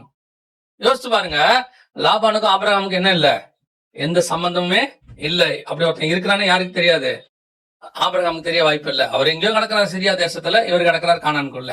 இப்ப யோசிச்சு பாருங்க, இவன் போய் சொல்லுவான், இந்த ஊழியக்காரர் போய் சொல்லுவாரு, இவளை ஆண்டவர் கொடுத்தாரு, உனக்கு இது கன்ஃபர்மேஷன். இப்போ ஆபிரகாமுக்கு இன்னும் ஒரு படி மேல போய் கர்த்தர் வார்த்தை வந்துச்சா அப்படின்னும் போது அப்படியே சொல்லிட்டே வருவார் அந்த ஊழியக்காரர். போகும்போது அந்த வீட்டார் இவளை ஆசீர்வச்சாங்க, எஜமா என்ன சொல்லி ஆசீர்வச்சாங்க, உன் சந்ததியார் சத்ருவின் வாசல்களை என்ன செய்வாங்க, சுதந்திரத்துக் கொள்வாராக. இந்த வார்த்தை கேட்ட ஆபிரகாம் எப்படி இருக்கும்? இதுதான் கர்த்தருடைய வார்த்தை. ஏன்னா எங்கிட்ட ஆண்டவர் கிட்டத்தட்ட 20 வருஷத்துக்கு முன்னாடி சொன்னத இன்னைக்கு யார் வழியா கன்ஃபார்ம் பண்றாரு, லாபான் வழியா கன்ஃபார்ம் பண்றாரு. இதுதான் கர்த்தருடைய வார்த்தை கன்ஃபர்மேஷன். இந்த மாதிரி கர்த்தர் உங்ககிட்ட பேசுறதுக்கு நிறைய வழி இருக்குது. ஆனா நாம என்ன செய்கிறோம், நடுவுல மோசே மாதிரி ஒரு ஆளை வச்சுக்கிறோம், ஒரு ஊழியக்காரரை வச்சுக்கிறோம், ஒரு ஊழியக்காரருடைய ஊழியத்தை வச்சுக்கிறோம். அவர் பேசட்டும், அவர் கேட்டு சொல்லட்டும், ஒரு கன்ஃபர்மேஷன். நமக்கு இப்ப என்ன இருக்குது, ஒரு கர்த்தருடைய வார்த்தை இன்னொருத்தர் வழியா கன்ஃபார்ம் ஆனா ஓகே. கேட்கும் போதே நீங்க போய் என்ன சொல்லிடுறீங்க, நீங்க எங்களை கேட்டு சொல்லுங்க, ஜெபம் பண்ணி சொல்லுங்க, எங்க பொண்ணுக்கு இந்த பையனை கல்யாணம் பண்ணலாமான்னு இருக்கோம், நீங்க கொஞ்சம் ஜெபம் பண்ணி சொல்லுங்க. எப்படி, எதுக்கு அவர் ஜெபம் பண்ணி சொல்லணும்? ஏன் நீங்க ஜெபம் பண்ண மாட்டீங்க? ஏன் நீங்க கேட்க மாட்டேங்கிறீங்க? ஆண்டவர் சமூகத்துல ஏன் காத்திருக்க மாட்டீங்க? ஏன்னா உங்களுக்கு உடனே ஒரு வார்த்தை, கர்த்தர் பேசுவாரா, கர்த்தர் எப்படி பேசுவாரு? அப்ப என்ன ஆவிக்குரிய வாழ்க்கை வளர்ச்சி? இத்தனை வருஷம் நீங்கள் எந்த தேவனை ஆராதிக்கிறீர்களோ அந்த தேவனுடைய சத்தம் உங்களுக்கு தெரியாதுன்னா எவ்வளவு பெரிய மிஸ்டேக் பாருங்க. அது உங்களுக்கு பெருசாவே தெரியல. நான் ஆண்டவரோட சத்தத்தை கேட்டிருக்கிறீங்களா அப்படின்னா, ஆண்டவர் பேசுவாரா அப்படின்னு என்ன சிலர் கேட்பாங்க, உங்ககிட்ட ஆண்டவர் பேசி இருக்கிறாரா? எப்படி இந்த கேள்வி வருதுன்னே தெரியாது. ஒரு அப்பா தன் பிள்ளையோட பேசாம இருப்பாரா? ஒரு மணவாளன் தன் மணவாட்டியோட பேசாம இருப்பாரா? ஒரு சகோதரன் தன் சகோதரியோட கூட பேசாம இருப்பாரா? அவங்க சத்தம் தெரியாதா? போன்ல எடுத்த உடனே நம்ம கேக்குறோம்ல, உங்க தங்கச்சி சத்தம், அக்கா சத்தம் உங்களுக்கு தெரியுதானே, அப்பா சத்தம், அம்மா சத்தம் தெரியுதானே, பிள்ளைகள் சத்தம் உங்களுக்கு தெரியுதானே? அப்ப தேவனுடைய சத்தமும் தெரியணும்ல. நமக்கு இன்னைக்கு அது ஏன் தெரிய மாட்டேங்குது அப்படின்னா, காதுகள் அடைக்கப்பட்டிருக்குது. நம்ம சத்தம் மனுஷன் சத்தத்தை மட்டும் செவிசாய்க்குது. மோசே பேசட்டும், கர்த்தர் பேச வேண்டாம். நிறைய நேரத்துல இப்படி நீங்க சொல்றது மிஸ் ஆகும். மோசே வார்த்தை அது ஓகே, கரெக்டா வந்து சொல்லிடுவான். மோசேவோட ஆசனத்துல ஏலி வந்து உட்கார்ந்தா என்ன ஆகும்? ஆண்டவர் சொல்றாரு, அவர்கள் மோசையின் ஆசனத்தில் இருக்கிறார்கள், அவங்க சொல்றதை கேளுங்கன்றாரு. இப்ப மோசையின் ஆசனத்துல யார் வந்து உட்கார்ந்து இருக்கிறது? ஆரோனின் சந்ததியில கடைசியா யார் வர்றது? ஏலி வந்து உட்கார்ந்துருக்கான். இப்ப ஏலி பாருங்க, அண்ணான் வந்து ஜெபம் பண்ணிட்டு இருக்கிறாங்க. அந்த அம்மா தன் இருதயத்தை ஊத்தி என்ன பண்ணுது, ஜெபம் பண்ணிட்டு இருக்கு. இந்த ஆளு நினைச்சுக்கிட்டு அந்த அம்மா குடிச்சிட்டு பேசிட்டு இருக்குன்ட்டான். ஏன்னா இவன் வாய் பாக்குற ஊழியக்காரன், மனசை பாக்குறவன் கிடையாது. அப்படியே பார்த்துட்டே இருக்கான். அது கேட்கறான், எது வரைக்கும் பேலியாளின் மகளேம்பான், பேய் புடிச்சவளேங்கிறான். எது வரைக்கும் இப்படி உட்காந்துருப்ப, எந்திரிச்சு போ அப்படிம்பா. அந்த அம்மா பரவாயில்ல, பொறுமையா பதில் சொல்லுது. என்ன சொல்ல தெரியுமா? என்ன தப்பா நினைக்காதீங்க ஆண்டவனே, என் இருதயத்தை ஊத்தி ஜெபம் பண்றேன், எனக்கு குழந்தை இல்ல. உடனே என்ன சொல்றேன் தெரியுமா? கர்த்தர் உன்னை ஆசீர்வதிப்பார். இந்த மாதிரி ஊழியக்காரன் தான் நீங்க ஜாஸ்தி. நீங்க இந்த ஆளுகிட்ட போய் தேவ சத்தத்தை எப்படி தெரிஞ்சு கொள்வீங்க? இந்த மாதிரி ஒரு ஆள்கிட்ட போய் தேவ சத்தத்தை எப்படி தெரிஞ்சு கொள்வீங்க? அப்ப நம்முடைய காதுகள் யாருடைய சத்தத்துக்கு காத்திருக்குன்றது முக்கியம். நீங்க you are chosen the wrong one. நீங்க மோசேவை சூஸ் பண்ணிட்டீங்கன்னா கூட பரவாயில்ல, பழைய ஏற்பாடு. இப்ப புதிய ஏற்பாட்டுல நீங்க மோசேவை சூஸ் பண்ணாம வேற யாரையும் சூஸ் பண்றீங்க. ஆளாளுக்கு ஒரு ஊழியத்தை பிடிச்சு வச்சிருக்கீங்க, ஒரு ஊழியக்காரனை பிடிச்சு வச்சிருக்கீங்க. நான் அந்த ஊழியக்காரனை குறை சொல்லவே மாட்டேன். அந்த ஊழியக்காரர் அவர் ஊழியத்துக்காக ஜெபம் பண்றாரு. சில நேரங்களிலே அவருக்கு ஆண்டவர் சொல்றதா வந்து உங்களுக்கு சொல்றாரு. நீங்க உடனே அவர் என்ன ஆக்கிறீங்க, குறி சொல்றவரை ஆக்கிறீங்க. ஏசுநாதர்கிட்ட போயிட்டு 2 பேர் சொல்றாங்க, இப்படி ஒரு லேண்ட் பிரச்சனை வருது, இதை கொஞ்சம் சால்வ் பண்ணி கொடுங்க. ஆண்டவர் கேட்டாரு, உங்களுக்கு யாரா என்ன வச்சது? இன்னைக்கு நிறைய பேர் அப்படிதான் இருக்கான் சர்ச்சுக்குள்ள. எது ஒண்ணுனாலும் அவர்கிட்ட போய் கேட்போம், அவர்கிட்ட போய் பண்ணுவோம். உட்கார்ந்து நீங்க தேவன் கிட்ட கேளுங்க. கர்த்தர் உங்க வீட்டுக்குள்ள உங்ககிட்ட பேசுறதுக்கு வெயிட் பண்ணிட்டு இருக்கிறாரு. உங்க வீட்டுக்குள்ள ஆண்டவர் சொல்றேன், உங்ககிட்ட பேசுறதுக்கு வெயிட் பண்ணிட்டு இருக்கிறாரு. நீங்க போய் முதல்ல கதவை சாத்தி ஜெபம் பண்ண தானே பேசுவாரு. வேதத்தை வாசிக்கிறதுல இப்ப நல்லா கவனிச்சு பாருங்க. வேதத்தை வாசிச்சீங்கன்னா கர்த்தர் வசனத்தின் வழியா பேசுவார். இப்போ அந்த ஊழியக்காரங்கிட்ட ஆண்டவர் பேசினாருங்கிறதுக்கு ஆபிரகாமுக்கு ஒரே கன்ஃபர்மேஷன் என்னது? எனக்கு கொடுத்த வசனமோ லாபான் கொடுத்த வசனமோ ஒரே வசனம். ரெபெக்காலை பத்தி சொன்னது ஒரே வசனம். இதான் கர்த்தருடைய வார்த்தை, முடிஞ்சிருச்சு. அந்த மாதிரி கர்த்தருடைய வார்த்தை இங்க இருக்கு இல்லையா? கர்த்தருடைய சத்தத்தை கேட்க முடியும். நான் எப்பவும் சொல்லுவேன், இந்த கர்த்தர் உங்களோட கூட பேசுறதுக்கு 7 வழி இருக்கு. பைபிள்ல 1000 வழி இருக்கு. ஒரு மிக முக்கியமா 7 வழி இருக்கு. முதல்ல ஆண்டவர் முகமுகமா பேசுவாரு உங்ககிட்ட. நீங்க நல்ல ஆவிக்குரிய வாழ்க்கையில இருந்தா கர்த்தர் என்ன செய்வாரு? முகமுகமா பேசுவார். மோசே கிட்ட முகமுகமா பேசினார். அது மோசேங்க. புதிய ஏற்பாட்டுல வசனம் சொல்லுது, 500க்கும் மேற்பட்டவர்களுக்கு அவர் தரிசனமானார். உங்களுக்கும் கர்த்தர் பேசுவதற்கு வல்லமை உள்ளவராய் இருக்கிறார். அல்லேலூயா. இல்ல அதை விட கொஞ்சம் ஆவிக்குரிய ஸ்டாண்டர்ட் கொஞ்சம் குறைவாதான் இருக்குது, கர்த்தருடைய சத்தத்தை மட்டும் கேட்க முடியும். நீங்கள் சாமுவேலே சாமுவேலே என்று கூப்பிட்டார், சவுலே சவுலே என்று கூப்பிட்டார். ஆண்டவருடைய சத்தத்தை என்ன செய்ய முடியும்? கேட்க முடியும். இல்ல இன்னும் கொஞ்சம் ஆவிக்குரிய வாழ்க்கை இன்னும் கொஞ்சம் குறைவா தான் இருக்கு, நான் கொஞ்சம் அந்த அளவுக்கு இன்னும் ஆண்டவர்கிட்ட போகல அப்படின்னு சொன்னா, கர்த்தர் தன்னுடைய வேதத்தின் வழியாக உங்களோட கூட பேசுவார். வேத வாக்கியத்தை வச்சு என்ன பண்ணுவாரு? உங்களோட கூட பேசுவார். கர்த்தருடைய சத்தம் உங்களுக்கு வெளிப்படும். இதை பேசும்போது சமயத்துக்கு ஏற்ற வார்த்தைகளை கர்த்தர் கொடுப்பார். அந்த மாதிரி ஆவியானவர் மாதிரி நம்ம கரெக்டா பேசுறதுக்கு ஆளே கிடையாது. நான் என்னை இத்தனை வருஷத்துல என்னை வாழ வச்சது கர்த்தருடைய கிருபையும் வசனம் மட்டும்தான். எனக்கு ஏற்ற நேரத்துக்கு ஆண்டவர் வசனம் கொடுப்பாரு. எல்லா சூழ்நிலைகளும் சொல்லுவேன், எப்படிப்பட்ட சூழ்நிலைகள் வந்தாலும் ஒரு வசனத்தை கொடுப்பாரு. இந்த வசனத்துக்கு ஒரு மகத்துவம், ஒரு பவர் உண்டு. என்ன தெரியுமா? அது அவ்வளவு பெயினையும் உங்களுக்கு ஒரு நிமிஷத்துல ரிமூவ் பண்ணும். அதை நீங்க ஃபீல் பண்ணவே முடியும். எவ்வளவு துக்கமா நீங்க தேவ சமூகத்துக்குள்ள போங்க, அவர் உங்களுக்கு ஒரு வசனத்தை கொடுத்து வெளியே அனுப்புவாரு. நீங்க வெளியே வரும்போது மொத்தமும் உங்களுக்குள்ள மாறி இருக்கும். அந்த வசனத்துக்கு மட்டும்தான் அப்படி ஒரு ஹீலிங் பவர் உண்டு. அந்த வசனம் அப்படி மாத்தம். எவ்வளவு பேர் உங்களை உடைச்சு கண்ணீரோட நீங்க போனாலும் இவர் ஒரு வார்த்தை பேசி அனுப்புவாரு, அப்படியே அதை ஆறுதல் அடைஞ்சிரும். ஒருவேளை திருப்பி உங்களுக்கு ஒரு துக்கம் வந்துச்சுன்னா திருப்பி பேசுவார். அதை நான் ஃபீல் பண்ணிருக்கிறேன். கர்த்தருடைய வார்த்தைக்கு அப்படி ஒரு வல்லமை உண்டு. சரி, அந்த அளவுக்கு கூட தியானிக்கிற அளவுக்கு எனக்கு அவ்வளவு தமிழ் படிக்க வராது, எனக்கு தியானிக்கிற அளவுக்கு இல்ல. சரி, 4வது வழி ஒண்ணு இருக்கு. கர்த்தர் தீர்க்கதரிசிகளை கொண்டு பேசுவார். தீர்க்கதரிசிகள்னா நீங்க தேடி போக வேண்டாம். பழைய ஏற்பாடு மாதிரி உங்கள் சபைக்கு போங்க, உங்கள் சபையிலே கர்த்தர் தீர்க்க தரிசனமாய் பேசுவார். ஏன்னா புதிய ஏற்பாட்டை பொறுத்தவரையும் சபையின் பக்தி விருத்திக்கு ஏதுவாய் கர்த்தர் தீர்க்க தரிசனம் வச்சிருக்கிறார். நீங்க சபைக்கு எத்தனை பேர் நம்ம இங்க நார்மலா மெசேஜ் தான் கொடுப்போம், ஆனா அவங்க சொல்லுவாங்க, கரெக்டா கர்த்தர் எங்களோட கூட பேசினாருங்க, அன்னைக்கு என்ன எதிர்பார்த்தமோ அதை கர்த்தர் எங்களுக்கு பேசினாரு. இவங்க பிளான் பண்ணி அப்படி பேசுறது எல்லாம் கிடையாது. இவங்க பாட்டுன்னு ஏதாவது ஒண்ணு பேசிட்டு போவாங்க. அது ஆவியான தீர்க்க தரிசனமாய் மாற்றுவார். இது 4வது. 5வது இன்னொன்னு இருக்கு. நீங்கள் ஒருவேளை நல்ல இன்னும் கொஞ்சம் ஆண்டவரோட நெருக்கமா இருக்கிறீங்க அப்படின்னா தரிசனத்தின் வழியா கர்த்தர் பேசுவார். ஆனா என்ன பண்ணுவாரு? தரிசனத்தை பார்க்க முடியும், அது நீங்க மட்டும் பாப்பீங்க. நீங்க சொல்லுவீங்க, ஆண்டவர் எனக்கு ஒண்ணு காமிச்சாரு அப்படின்னு. இது 6வது இன்னொன்னு இருக்கு. அது என்னன்னு கேட்டீங்கன்னா சொப்பனத்தின் வழியா பேசுவார். கடைசியா ஒரு வழி இருக்கு, இதுல எனக்கு தெரிஞ்ச வழி. கடைசியா ஒரு வழி இருக்கு. கர்த்தர் கழுதையின் வழியாய் கூட உங்களோட கூட பேசுவார். பேசணும்னு முடிவு பண்ணிட்டாருன்னா புறஜாதியாரை வச்சு கூட கர்த்தர் உங்ககிட்ட பேசுவார். கர்த்தர் உங்ககிட்ட பேசுறதுக்கு இவ்வளவு வழி இருக்கும்போது நீங்க ஏன் மோசையை பிக்ஸ் பண்றீங்க? நீங்க ஏன் ஒரு ஆளை பிக்ஸ் பண்றீங்க? நீங்க எப்பவுமே என்ன செஞ்சுங்க, தேவனோடு கூட பேசுறதுக்கு உங்களை ரெடி பண்ணி கொள்ளுங்க. அதுதான் உங்களுக்கு எப்பவும் நல்லது. அந்த பிராக்டிஸ் வந்துடுச்சுன்னா நீங்களும் தேவனும் அப்படி பேச ஆரம்பிச்சிட்டீங்க, உங்க காதுகள் தேவனுக்கு திறக்க ஆரம்பிச்சிருச்சுன்னா நீங்கள் ஒரு நாளும் எதை குறித்தும் கவலைப்பட வேண்டி இருக்காது. உங்களுக்கு ஒரு சந்தேகமே வராது. நான் சொல்ல உங்களுக்கு புரியுதா? இது தேவ சித்தமா இல்லையா? அந்த சந்தேகமே என்ன செய்யாது, வரவே வராது. கர்த்தர் பேசிட்டார், அவ்வளவுதான். உங்க இதயத்துக்குள்ள சந்தோஷம் வந்துடும். அது சில நேரத்துல ஆண்டவருக்கு அது பிடிக்க மாட்டேங்குது.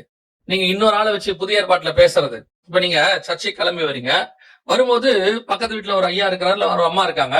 அவங்கள கூப்பிட்டு எங்க வீட்டுக்காரர்கிட்ட சொல்லி எனக்கு கொஞ்சம் இதை வாங்கி கொடுங்க அப்படின்னா அது உங்க வீட்டுக்காரருக்கு எவ்வளவு கோவம் வரும்?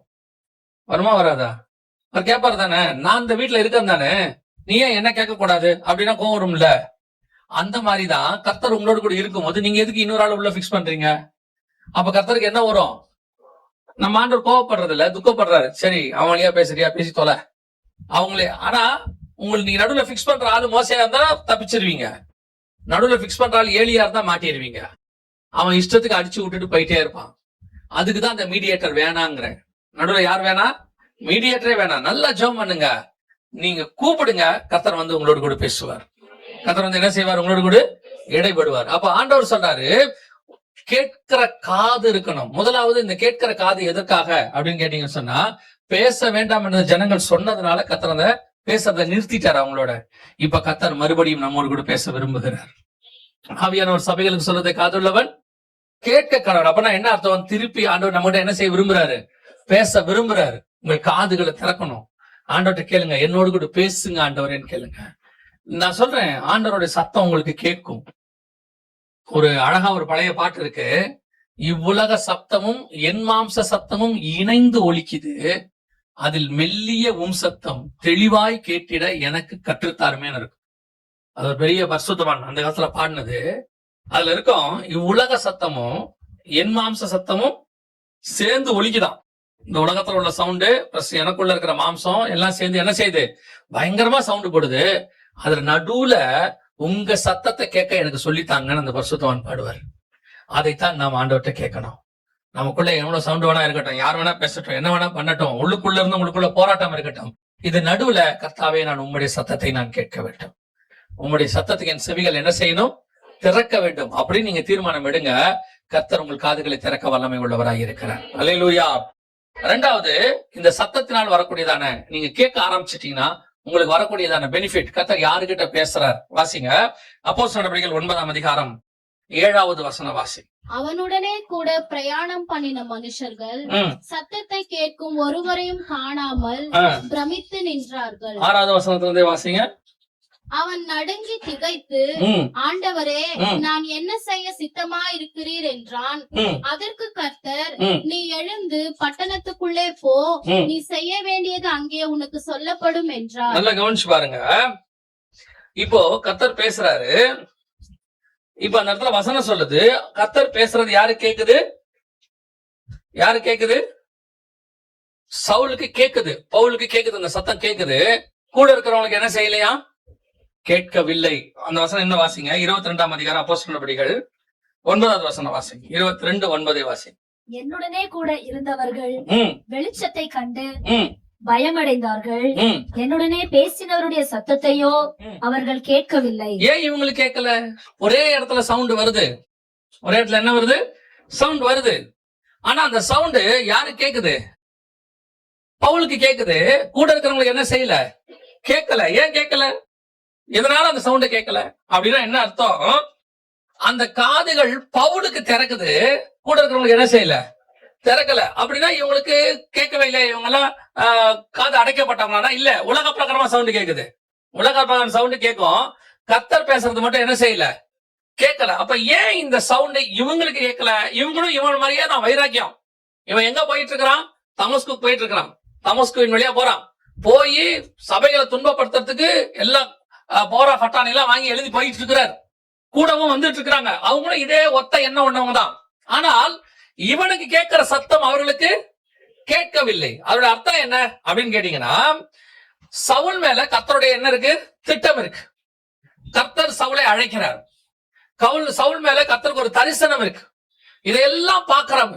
இப்ப அந்த தரிசனம் உள்ளவனுக்கு கர்த்தருடைய திட்டம் யார் மேல இருக்குதோ அவனுக்கு கர்த்தருடைய சத்தம் கண்டிப்பாக கேட்கும். கூட இருக்கிறவனுக்கு என்ன செய்யாது? கேட்காது. அதுதான் இங்க இருக்கிற இரண்டாவது விஷயம். பல நேரத்துல உங்களுக்கு கேட்கிற, உங்களுக்கு புரியுற விஷயம் உங்க கூட இருக்கிறவங்களுக்கு புரியாது. சில நேரத்துல உங்களால அதை எக்ஸ்பிளைன் பண்ணவும் முடியாது. அது ஏன் நமக்கு புரியவே புரியாது. ஒரே செய்தியை தான் நம்ம கேட்டிருப்போம். நம்ம கிட்ட கர்த்தரோட சத்தம் வெளிப்பட்டு இருக்கும். நம்ம கிட்ட கர்த்தர் பேசி இருப்பாரு. ஆனா கூட உட்கார்ந்து கேட்டா அவனுக்கு அதுல ஒண்ணுமே தெரியாது. அந்த விஷயம் நான் பல நேரத்துல ஆவியானவர் ஜெபம் பண்ணுவேன். இப்படிதான் ஜெபம் பண்ணுவேன். ஆண்டவரே, இந்த செய்தி அவங்களுக்கு புரியணும்னு தான் ஜெபம் பண்ணுவேன். என் ஜெப குறிப்புல ஒண்ணு என்னன்னா, நான் பேசும்போது இந்த செய்தி அவங்களுக்கு என்ன செய்யணும்? புரியணும். ஏன் தெரியுமா? ப்ரிப்பரேஷன் யார் வேணாலும் பண்ணலாம். பைபிள் படிச்சவங்க பண்ணலாம், தியானிக்கிறவங்க பண்ணலாம், தியாலஜி பண்ணவங்க பண்ணலாம். ப்ரிப்பரேஷன் யார் வேணாலும் பண்ணலாம். ஆனா பிரசன்டேஷன் ஆவியானவர் கையில தான் இருக்குது. அதை புரிய பண்றது இருக்குது இல்ல, அதான் ரொம்ப இம்பார்ட்டன்ட். அதே மாதிரி தான் நிறைய பிரசங்கங்கள், கர்த்தருடைய வார்த்தைகள் இங்க பிரசன்டேஷன் எல்லாம் பண்ணப்படுது. ஆனா அந்த பிரசன்டேஷன் புரியணும்ல, அந்த வார்த்தை உங்களுக்குள்ள வரணும்ல, அது ஆவியானவர் கையில தான் இருக்கு. நாம நினைச்சோம். ஆனா ப்ரிப்பரேஷன் பண்ணணும். சிலர் சொல்லுவான், ஏற்ற சமயத்துல கர்த்தர் வார்த்தையை கொடுப்பாரு, நீங்கள் பேசுவதை குறித்து கலங்காதிருங்கள், ஆவியானவர் உங்களுக்கு உதவி செய்வார். இவன் ப்ரிப்பரேஷனே பண்ண மாட்டான். அதெல்லாம் ஆண்டவர் பார்த்துப்பாரு அப்படின்பா. ஆனா பைபிள் சொல்லுது, குதிரை யுத்த நாளுக்கு ஆயத்தம் பண்ணப்படும், ஜெயமோ கர்த்தரால் வரும். நம்ம பண்ண வேண்டிய ப்ரிப்பரேஷனை பண்ணிட்டே இருக்கணும். ஆனா உங்களுடைய சார்ந்து இருக்கிறது ப்ரிப்பரேஷனை சார்ந்து இருக்க கூடாது. சார்ந்து இருக்கிறது யாரை சார்ந்து இருக்கணும்? கர்த்தரை சார்ந்து இருக்கணும். ஏன்னா அந்த பிரசன்டேஷன் அவர் பண்ணாதான் நல்லா இருக்கும். ஆனா ப்ரிப்பரேஷன் நம்ம தான் பண்ணணும். பல நேரத்துல இந்த வார்த்தை போய் புரியுது பாத்தீங்களா உங்களுக்கு? அந்த வார்த்தை என்கிட்ட புரியுது, அவங்க சொல்றது. அது உனக்கு ஏன் புரியுதுன்னா, நீங்க அந்த தரிசனத்துக்குள்ள இருக்கிறதுனால புரியுது. இப்போ வருகையை பத்தி நம்ம பேசுறோம், சபை எடுத்துக்கொள்ளப்படுறத பத்தி சொல்றோம். சொல்லும் போது பெரும்பான்மையானவர்களுக்கு அது புரிய மாட்டேங்குது. அதெல்லாம் எடுத்துக்கொள்ளப்படுறதெல்லாம் கிடையாதுங்க. அப்படிலாம் கிடையாது. இயேசு பகிரங்கமா அவர் ஒத்துக்கிறோம் அப்படிமா. ஆனால் ஒரு சிலருக்கு அது நன்றாய் புரியுது. அவங்க விசுவாசிக்கிறாங்க. அப்பதான் ஒரு நாள் எனக்கு ஆண்டவர் சொன்னாரு, இவ்வளவு ப்ரூஃபோட இப்படி எல்லாம் சொல்லும் போது நமக்கு ஒரு எண்ணம், இவ்வளவு ப்ரூஃபோட சொல்றோம், அவங்க கண்டிப்பா ஏத்துக்கொள்வாங்க. ஆண்டவர் சொன்னாரு, ப்ரூஃப்க்கு எல்லாம் ஏத்துக்க மாட்டான்.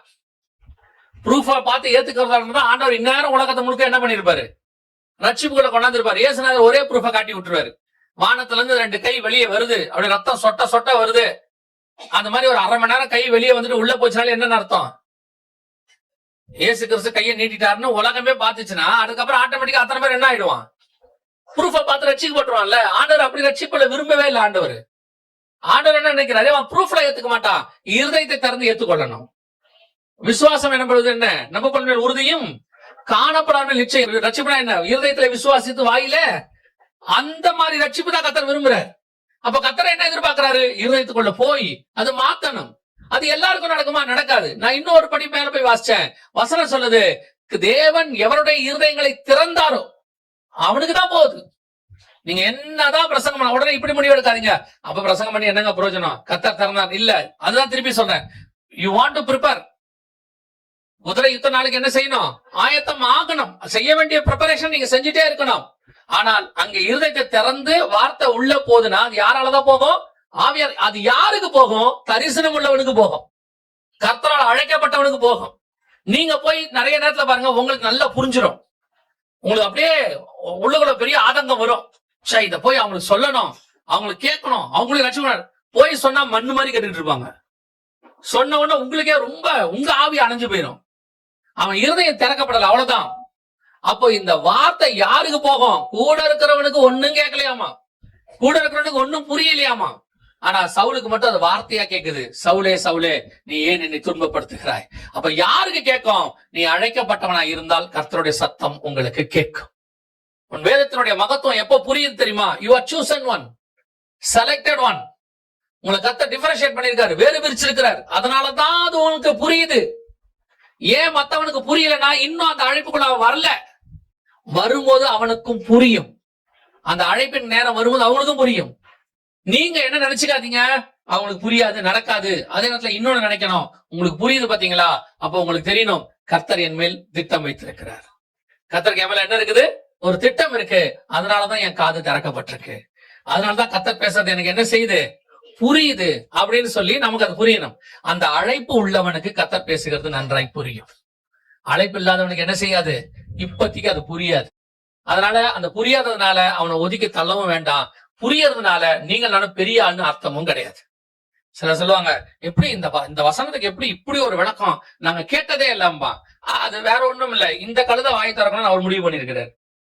எல்லா கழுதையும் என்ன செய்யாது, வாய் திறக்காது. சில நேரத்துல ஒரு கழுதை என்ன செய்யும், வாய் திறக்கும். அதனால கழுதை நினைச்ச கூடாது, மத்த கழுதைகள் நான் எவ்வளவு பெரிய கழுதை தெரியுமான்னு நினைச்ச உடனே பிள்ளையா போட்டு சாத்திடுவான், அடி பின்னிடுவாங்க.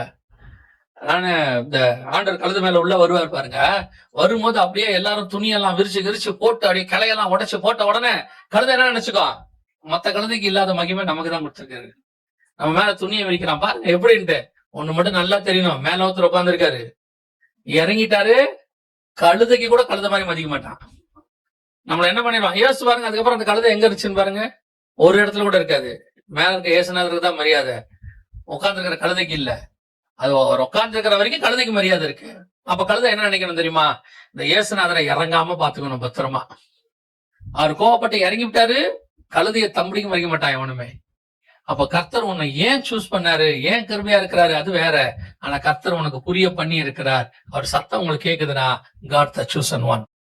அதை நாம எடுத்துக்கணும். ஆண்டவரே, நீர் என்ன பண்ணிருக்கிறீர், என்னை நீர் தேர்ந்தெடுத்திருக்கிறீர், அதற்காக உமக்கு ஸ்தோத்திரம் அப்படின்னு நம்ம சொல்லிட்டு போனோமே ஒழிய, ஆண்டவர் எனக்கு தெரியப்படுத்திட்டான்னு பெருமை வந்துடக்கூடாது, எனக்கு இதுக்கான விளக்கம் கிடைச்சிருச்சுன்னு பெருமையா வந்துடக்கூடாது. கடைசியா ஒரு காரியத்தை நான் சொல்லிட்டு முடிக்கிறேன். வாசிங்க யாத்திராகமத்தின் புஸ்தகம் 19ஆம் அதிகாரம் 16 வரைக்கும் வாசிங்க. 3ஆம் நாள் விடியற் காலத்தில் இடிமுழக்கங்களும் மின்னல்களும் மலையின் மேல் கார்மேகமும் மகாபலத்த எக்கால சத்தமும் உண்டாயிற்று. இந்த வசனத்துல என்ன சொல்லுது பாருங்க, இடி முழக்கம், மின்னல்கள், மகாபலத்த எக்கால சத்தம். ஒரு 3 விதமான சத்தம் இருக்கு பாருங்களேன். இடி முழக்கம், அப்புறம் வந்துட்டு மகாபலத்த எக்கால சத்தம் அப்படிலாம் இருக்கு. சத்தம், எக்கால சத்தம், இடி முழக்கம் அப்படிலாம் இருக்குல்ல. ஆக்சுவலா இதெல்லாம் நமக்கு நார்மலா, இப்ப உங்களுக்கு இடி இடிக்கிறது கேட்குமா, மழை பெய்யும்போது கேட்குமா, கேட்கும் தானே. மின்னல் கேக்குமா? பாப்பீங்களா மின்னல? பாப்பீங்க. ஆக்சுவலா இதுக்கு பின்னாடி பரலோகத்துக்கு ஒரு திட்டம் இருக்கும். நமக்கு அது இடி முழக்கமா இருக்குல்ல. இப்ப நான் அந்த வசனம் சொல்றேன், இப்ப வாசி உங்களுக்கு புரியும். வெளிப்படுத்தின விசேஷம் 19ஆம் அதிகாரம் 6வது வசனம் வாசி. அப்பொழுது திரளான ஜனங்கள் இடும் ஆரவாரம் போலவும் பெருவெள்ள இரைச்சல் போலவும் பலத்த இடிமுழக்கம் போலவும் ஒரு சத்தம் உண்டாகி. ஆண்டோட சத்தம் எப்படி இருக்குது? திருப்பி வாசிங்க. ஆண்டோட சத்தம் எப்படி இருக்குது? திரளான ஜனங்களிடம் ஆரவாரம் போலவும். கர்த்தருடைய சத்தம் எப்படி இருக்குது? கர்த்தர் தாமே ஆரவார சத்தத்தோடு. 2வது வாசிங்க. பெருவெள்ள இரைச்சல் போலவும். பெரு வெள்ளத்து இரைச்சல். இந்த சத்தம் கர்த்தருடைய சத்தம். பெரு வெள்ளத்து இரைச்சல்னா இந்த சுனாமில அடிக்கும் ஒரு சவுண்ட் வரும் பாருங்க, புயல் அடிக்கும் போது அந்த மாதிரி ஒரு சவுண்ட். அதுக்கப்புறம் பலத்த இடிமுழக்கம் போலவும். இடி முழக்கத்த மாதிரி ஒரு சவுண்ட். அப்படின்னா இந்த ஒவ்வொரு சவுண்டுக்கும் டிஃபரன்ஸ் இருக்கா இல்லையா? இருக்கா இல்லையா? அப்ப அந்த சவுண்டுக்கு பின்னாடி இருக்கிற கர்த்தருடைய சத்தம், அதுல அவர் என்ன சொல்ல வராருன்னு பாக்கணும். கர்த்தருடைய சத்தம் இடி இடிக்கிற மாதிரி இருந்துச்சு. ஒரு கூட்டத்துக்கு அது என்னவா இருந்தது? இடி இடிக்கிற மாதிரி. ஆனா ஒருத்தனுக்கு அந்த இடி இடிக்கிறதுக்கு பின்னாடி இருக்கிற கர்த்தருடைய திட்டம், அவர் பேசுறது இவனுக்கு புரியுது. அவங்களுக்கு எப்படி இருக்குது? இடி இடிக்கிற மாதிரி இருக்கு. அது இடி இடிக்குது. அது இடி இடிக்கிற மாதிரி நமக்கு தெரியுது. எழுதும் போது சொல்றாங்க இடி இடிக்கிறதை கேட்டேன். ஆனால் அந்த இடிக்கிற போது அவனுக்கு என்ன புரியுது? அதுக்குள்ள இருந்து ஏதோ ஒரு மெசேஜ் வருது. உடனே இவர் என்ன பண்ண நினைக்கிறார்? யோவான் அதை எழுத நினைக்கிறாரு. ஆண்டவர் சொல்றாரு எழுத வேண்டாம், அதை என்ன பண்ணிரு, முத்திரை போட்டுன்றாரு. இதைத்தான் நான் உங்களுக்கு சொன்னேன். நான் உலகத்துக்கு கேட்கிற மாதிரி இடி இடிக்கிற மாதிரி இருக்கும். இப்போ சொல்றேன், நான் மழையில இடிக்கிறத சொல்லல. கர்த்தருடைய வார்த்தை, கர்த்தருடைய வார்த்தை உலகத்தை பொறுத்த வரைக்கும் இடி இடிக்கிற மாதிரி இருக்கும். ஏன்னா அது அவங்களுக்கு புரியாது. ஆனால் உங்களுக்கும் எனக்கும் அது புரியணும். அதுக்கு அந்த அதுக்குள்ள இருக்கிற அர்த்தம் நமக்கு புரியும்.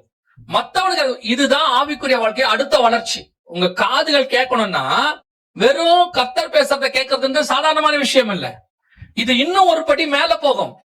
அப்ப போகும்போது உலகத்துக்கு அது இடி இடிக்கிற மாதிரி இருக்கும், மத்தவனுக்கு அது தட தட தட தடன்னு இருக்கும். ஆனா அதுக்கு பின்னாடி ஒரு என்ன இருக்கும்? ஒரு கர்த்தருடைய மெசேஜ் ஒண்ணு இருக்கும். அந்த மெசேஜ புரிஞ்சுக்கிற இடத்துக்கு நீங்க நானும் வரணும். அந்த ஆவிக்குரிய வளர்ச்சிக்கு வரும்போது கர்த்தர் இன்னும் அநேக காரியங்களை உங்களோட கூட பேசுவார்.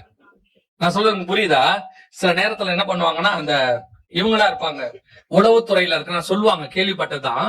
அவங்க சொல்லுவாங்க, அவங்க பேசுறது இன்னொரு அதிகாரி கிட்ட பேசுவாங்களாம் இந்த போன்ல. என்ன சொல்லுவாங்க, வாக்கி டாக்கி இந்த மாதிரி பேசுவாங்களாம்.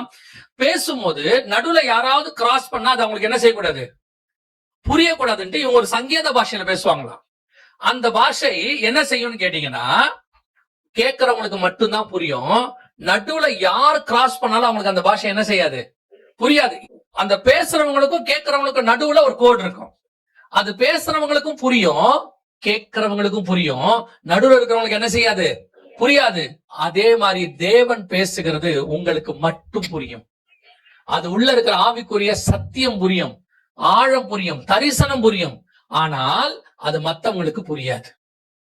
அந்த கேட்டு அதை எழுதக்கூடிய இடத்துக்கு நீங்க நானும் வளர்ச்சி அடையணும்.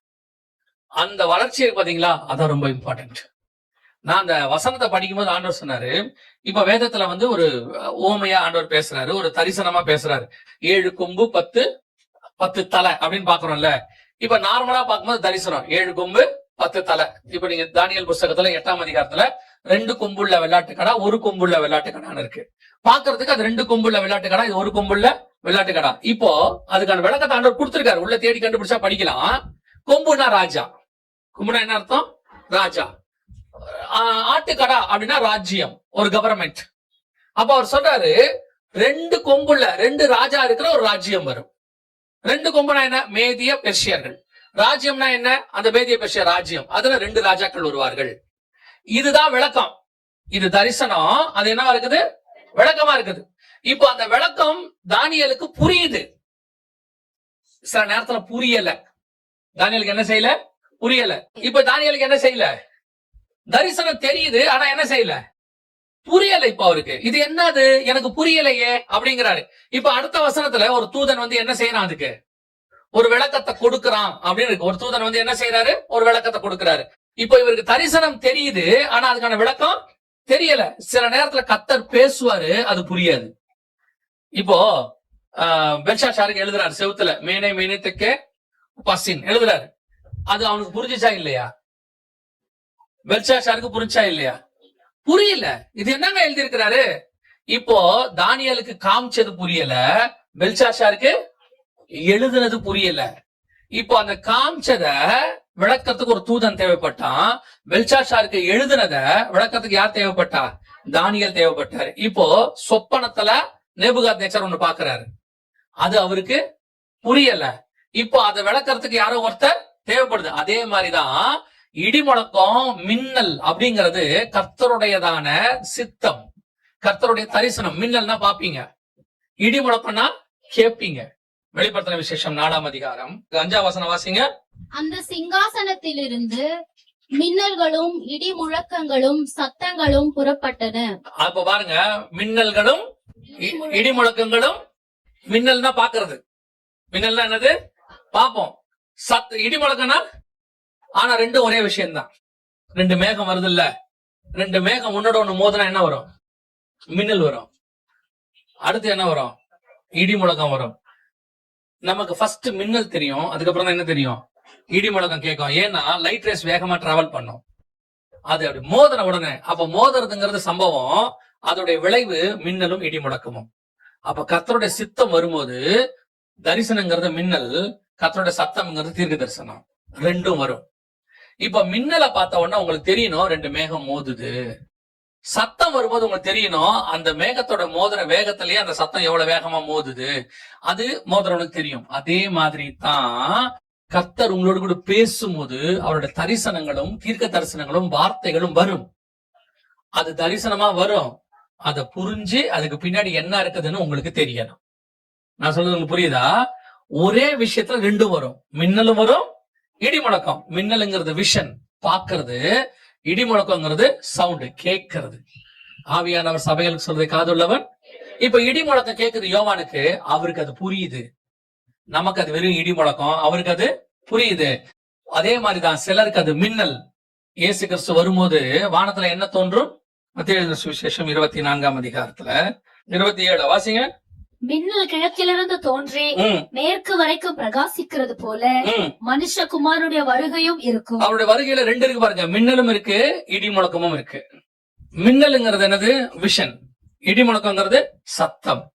இதத்தான் சொல்றேன், அந்த சிங்காசனத்திலிருந்து மின்னல்களும் இடி முழக்கங்களும். அப்ப அந்த மின்னலுக்கு பின்னாடி என்னங்கிற அந்த சத்தியம் என்ன? இயேசு கிறிஸ்துடைய வருகை, பகிரங்க வருகை வரும். இடி முழக்கங்கிறது என்ன?